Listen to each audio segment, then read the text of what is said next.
मैं आश्रम नहीं जाना चाहती। बुढ़ापे की मजबूरी।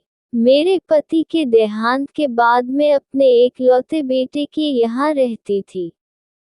मेरी बहू का एक अलग ही रूप मुझे देखने मिला, साथ ही बेटे का भी। दोनों के मन में क्या है मैं अच्छे से जानती हूँ। वो चाहते हैं कि मैं वृद्धा आश्रम चली जाऊं। उनके जाने के बाद मुझे ये सब देखना और सुनना पड़ेगा, इसका मुझे अंदाजा भी नहीं था। पर मैं मन मार कर अपने बेटे और बहू की बातें सुनकर भी यहाँ रहती हूँ, क्योंकि मुझे मेरे पोते और पोती दिखाई देते हैं। उनकी झलक पाकर मुझे सुकून मिलता है। घर के बाहर एक टिन की झोपड़ी में रहती हूँ। मेरी बहू को कोई दिक्कत नहीं हो इसलिए मैं घर के बाहर रहती हूँ।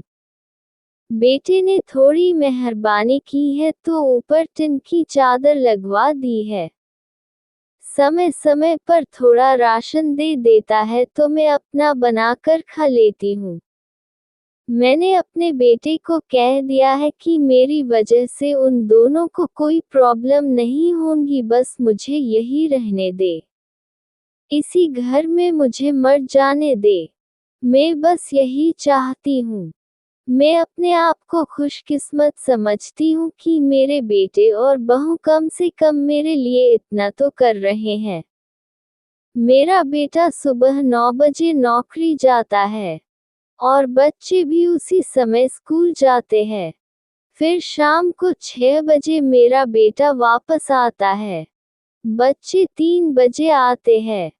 उन्हें आते जाते निकलते देख मुझे बड़ा सुकून मिलता है। मेरे पति के दोस्त जब कई दिनों बाद आए, मेरे पति के दोस्त थे, उनकी पत्नी का भी स्वर्गवास हो गया है। उस समय पर वो हमारे घर पर आया करते थे। उनसे हमारे अच्छे रिश्ते थे। उनका घर हमारे घर से थोड़ी दूरी पर था। पैरों में समस्या हो गई थी, ठीक से चल भी नहीं पाते थे। वो बड़े दिनों बाद मेरे यहाँ आए। मुझे उन्हें देखकर अच्छा लगा। उनका हाल भी मेरी तरह ही था। बच्चे अब उनसे भी परेशान थे।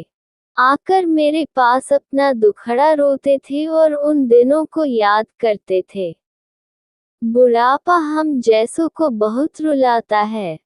उनकी पत्नी का स्वर्गवास हो गया था और उन्हें चलने उठने में समस्या थी, इसलिए वो तो अपना खाना भी नहीं पाते थे। मेरे पास आए तो मैं समझ गई कि यह इतनी मुसीबत में चलकर पुराने दोस्तों के यहाँ चाय और खाने की चाह में ही जाते होंगे। उनकी भी अपनी मजबूरी थी। वो आए तो मैंने उनके लिए खाना बनाया और उन्हें खिलाया।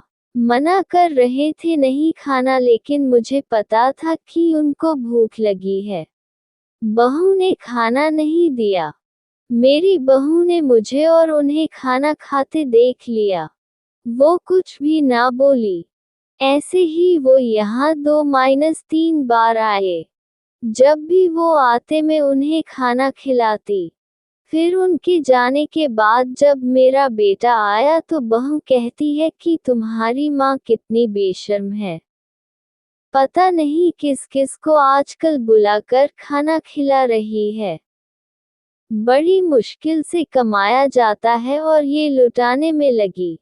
इनका राशन बंद करो, कुछ दिन भूखी रहेगी तो अक्ल ठिकाने आएगी। मैंने कहा कि मैं अपने हिस्से का उन्हें खिलाती हूँ, तुम्हारे पिता के पुराने मित्र हैं। फिर भी बहू का उल्टा सीधा बोलना शुरू रहा। घर के बाहर रहकर इनको आजादी मिल गई है, पता नहीं क्या क्या करती है। बेटा भी बोला कि कुछ दिन भूखा ही रहने दो इन्हें। मुझे मेरे बेटे ने घर के पीछे सीढ़ी के पास ले जाकर बिठा दिया, कहा कि अब यही बैठो। मेरे तो अब आंसू भी सूख गए थे। अगले दिन मुझे खाना नहीं मिला। मेरे टिन के उस छोटे से कमरे को बहू ने तोड़ दिया। तब मुझे लगा कि अब मैं गलत कर रही हूँ। एक दिन पूरा भूखा रहने के बाद मैंने सोचा कि मैं गलत कर रही हूँ। मुझे अब अपने बेटे के यहाँ नहीं रहना चाहिए। और शायद गलती भी मेरी ही है। मेरी ही परवरिश में कोई कमी रही है, तभी तो ये परिणाम आया। अगली सुबह मैंने अपने बेटे को कहा कि मुझे वृद्धाश्रम छोड़ आ, अब मैं तुम दोनों को ज्यादा परेशान नहीं करना चाहती। बहू ने कहा कि एक दिन भूखी रही तो अक्ल ठिकाने आ गई ना। बेटे के चेहरे पर भी अजीब सी खुशी थी, जल्दी से तैयार हो गया मुझे छोड़ने के लिए। बहू कह रही थी कि आज की छुट्टी ले लो, यही आसपास मत छोड़ आना, कहीं 3 दिन में वापस आ जाए। मैंने अपनी बहू से कहा कि बेटी चिंता मत कर, मैं अब नहीं आऊंगी।